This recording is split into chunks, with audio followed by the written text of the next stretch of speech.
আসসালামু আলাইকুম ওয়া রাহমাতুল্লাহ। প্রিয় ভিউয়ার্স, কেমন আছেন আপনারা? নিশ্চয়ই ভালো আছেন। আমিও আপনাদের দোয়ার বরকতে আল্লাহর রহমতে ভালো আছি। প্রিয় ভিউয়ার্স, বেশ কিছুদিন হলো আমি আমাদের এই চ্যানেল থেকে কোনো ধরনের ভিডিও আপনাদের উপহার দিতে পারি নাই। আজ থেকে ইনশাআল্লাহ আপনাদের মাঝে প্রতিনিয়ত পূর্বের ন্যায় ভিডিও পর্ব আকারে আপলোড করে যাব। প্রিয় ভিউয়ার্স, আজকে আমরা শিখব গুরুত্বপূর্ণ কিছু আরবি বাক্য গঠন এবং সেই আরবি বাক্যের প্রত্যেকটি অংশের বাংলা অর্থসহ উচ্চারণ। তাহলে আর দেরি নয়, চলুন শুরু করা যাক আমাদের আজকের আরবি ভাষা শিক্ষা খুব সহজের নতুন পর্বটি। তাহলে চলুন।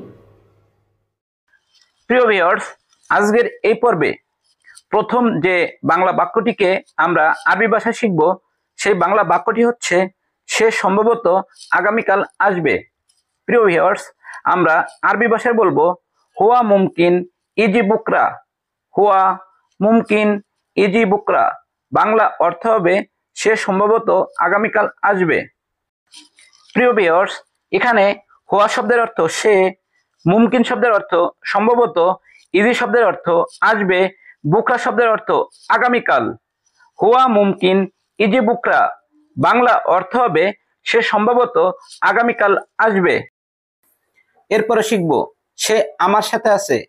প্রিয় ভিউয়ার্স, এই বাংলা বাক্যটিকে আমরা আরবি ভাষায় বলবো হুয়া মজুদ সাওয়া সাওয়া আনা। হুয়া মজুদ সাওয়া সাওয়া আনা, আরবি ভাষা হবে হুয়া মজুদ সাওয়া সাওয়া আনা, বাংলা অর্থ হবে সে আমার সাথে আছে। মজুদ শব্দের অর্থ আছে, সাওয়া সাওয়া শব্দের অর্থ সাথে, আনা শব্দের অর্থ আমার। প্রিয় ভিউয়ার্স, আমি আরো একবার বলছি, এখানে হুয়া শব্দের অর্থ সে, মজুদ শব্দের অর্থ আছে, সাওয়া সাওয়া শব্দের অর্থ সাথে, আনা শব্দের অর্থ আমার।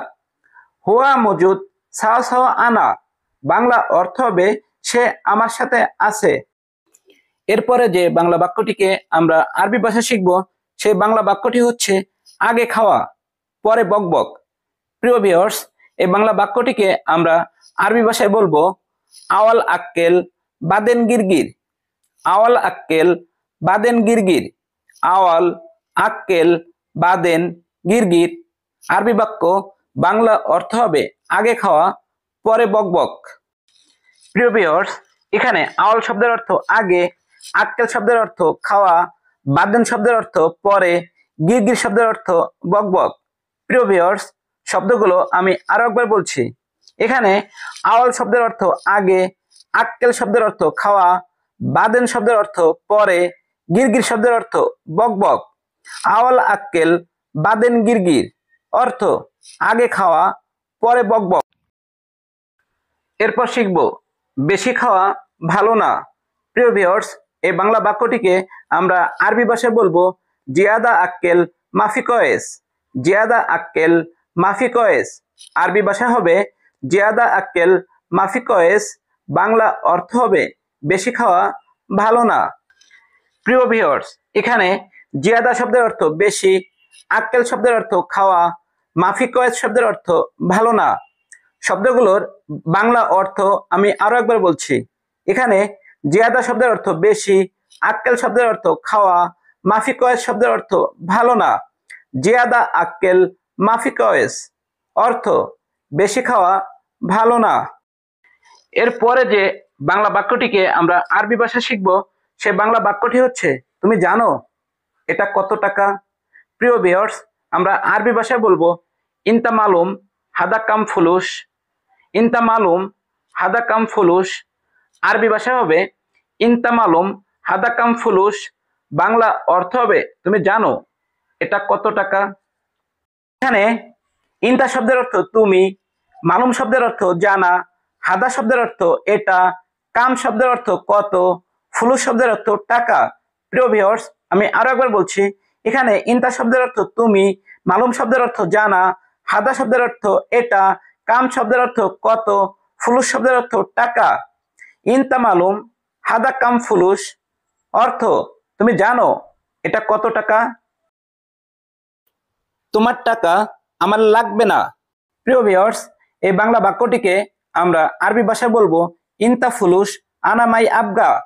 ইনতা ফুলুস আনামাই আবগা। আরবি ভাষা হবে ইনতা ফুলুস আনামাই আবগা। বাংলা অর্থ হবে তোমার টাকা আমার লাগবে না। অর্থ তোমার, ফুলুস শব্দের অর্থ টাকা, আনা শব্দের অর্থ আমার, মাই আবগা শব্দের অর্থ লাগবে না। প্রিয় ভিউয়ার্স, শব্দগুলোর অর্থ আমি আরো একবার বলছি। ইনতা শব্দের অর্থ তোমার, ফুলুস শব্দের অর্থ টাকা, আনা শব্দের অর্থ আমার, মাই আবগা শব্দের অর্থ লাগবে না। ইনতা ফুলুস আনা মাই আবগা অর্থ তোমার টাকা আমার লাগবে না। প্রিয় ভিউয়ার্স, আমাদের আজকের পর্ব এখানেই শেষ করছি। কথা হবে পরবর্তী পর্বে। সেই পর্যন্ত সবাই ভালো থাকবেন, সুস্থ থাকবেন। আর আপনি যদি আমাদের এই চ্যানেলে নতুন হয়ে থাকেন তাহলে অবশ্যই আমাদের এই চ্যানেলটি সাবস্ক্রাইব অথবা ফলো করে রাখার জন্য বিশেষভাবে অনুরোধ করছি। আল্লাহ হাফেজ।